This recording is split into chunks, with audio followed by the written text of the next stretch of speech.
नमस्कार, मैं अनु, आप देख रहे एक न्यूज़ 24। देखिए, बिहार नगर निगम के तमाम जो वार्ड पार्षद और मेयर की आज बड़ी बैठक हुई है। बैठक में क्या निर्णय निकल के आया है, खास तौर पर बात करेंगे। 48 वार्ड नंबर 48 के वार्ड पार्षद इंद्रजीत जी भी हमारे साथ है। खास तौर पर आइए पूरा निर्णय जानते हैं। सर, आज की बड़ी बैठक हुई है, बैठक में क्या निर्णय निकला? बैठक में चूंकि काफी लंबे समय के बाद करीब 3-4 महीने के बाद बैठक कर पाए हैं और बीच में नगर पालिका संशोधन विधेयक को लेकर के नगर पालिका में और नगर विकास विभाग में टकराव की स्थिति थी।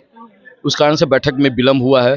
चूंकि तमाम नगर पालिका जो 261 यूएलबी हैं, ये तमाम लोग सरकार की उन नीतियों के खिलाफ सड़क पे थे, तो उसकी वजह से बैठक में विलम्ब हुआ है। और हम लोगों का संवाद लगातार माननीय मंत्री और नगर विकास विभाग से हो रहा है, तो आशा है कि उस दिशा में भी बेहतर विकल्प सामने आएंगे।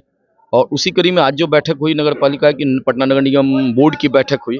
इस बैठक में कुछ महत्वपूर्ण विषयों पे, जैसे कि पटना आने वाले दिनों, गर्मी के दिनों को देखते हुए जो है कि हम कैसे जल आपूर्ति की व्यवस्था को और बेहतर कर सकें, उसके लिए 15 हाइड बोरिंग की स्वीकृति दी गई है।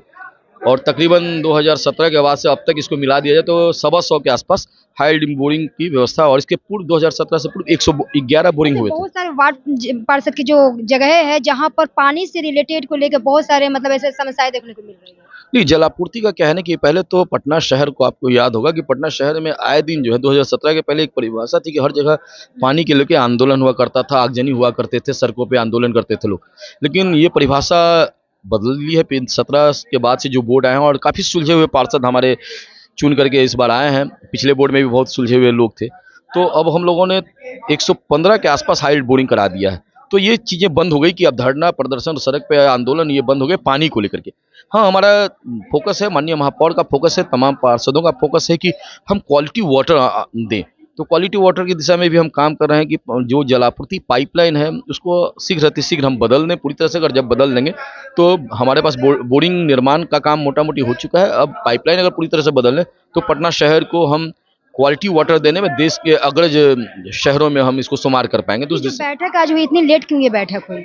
लेट बैठक हुआ कि आपने कहा कि मैंने अभी कहा कि 3-4 महीने पहले आपने देखा होगा कि नगर पालिका संशोधन विधेयक को लेकर टकराव थे नगर पालिका में और सरकार में, तो उसकी वजह से भी लेट हुई। चूँकि सारे नगर पालिका के लोग, यूएलबी के लोग अपने अधिकारों को संरक्षित करने के लिए और भारत के संविधान में जो प्रदत्त शक्तियाँ हैं नगर पालिकाओं के लिए, उसको सुरक्षित करने के लिए आंदोलनरत थे। इस वजह से भी थोड़ा डिले हुआ है। इन बावजूद इसके काम रुक नहीं रहे थे। माननीय महापौर और नगर आयुक्त में तारतम्य था और जो भी जरूरी चीज़ें थे इस बीच में काम हो रहे थे। और आज अभी विशेष तौर से जो टैक्स का जो बढ़ोतरी हुआ था कि जो कमर्शियल भवनों पे, तो उसको लेकर के निगम बोर्ड में भी माननीय महापौर का स्पष्ट कहना था कि ये विषय जो है, ये अधिसूचना जो जारी हुई 2023 में 9वें महीने में, ये असंवैधानिक तो कहे ना कहे लेकिन अव्यावहारिक जरूर थे कि आम जनों के हित की बात करनी, उन पे हम टैक्स का मार नहीं मार सकते हैं।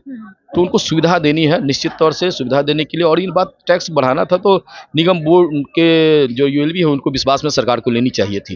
दिल्ली में आज जो इलेक्शन की जीत हुई है बीजेपी की, और एक तरफ नीतीश कुमार प्रगति यात्रा कर रहे हैं। बिहार में विधानसभा चुनाव है, तो बिहार में विधानसभा चुनाव है, तो पिछले 18 साल से माननीय मुख्यमंत्री हैं, विकल्प नहीं है इनसे बेहतर। लेकिन अभी तो खटपट चल रहा है। कोई खटपट नहीं है, वो तो देखिए राजनीति है। गठबंधन बोल रहा है कि मेरे तरफ नीतीश कुमार पलट जाएंगे, कभी भी पलटी मार सकते हैं। देखिए ये चीजें चूंकि कहने को कुछ भी कहा जा सकता है।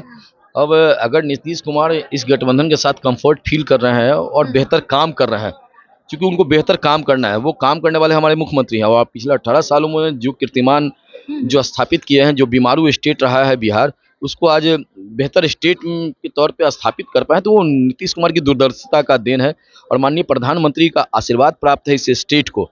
तो लगातार हम अच्छे काम नगर पालिका को में भी और पूरे बिहार में अच्छे काम हो रहे हैं प्रधानमंत्री के संरक्षण में और माननीय नीतीश कुमार के नेतृत्व में। तो हमको नहीं लगता है कि ऐसा कुछ है। फिर से नीतीश कुमार इलेक्शन को लेके कैसे देखते हैं? बीजेपी की जीत हुई है। बीजेपी की जीत स्वाभाविक है। देखिए, अब कोई व्यक्ति को लगता है कि दारू बेच करके वोट बनाया जा सकता है, तो लोगों ने तय किया, दिल्ली की जनता ने, कि दारू बेच करके आप वोटर का विश्वास नहीं जीत सकते हैं।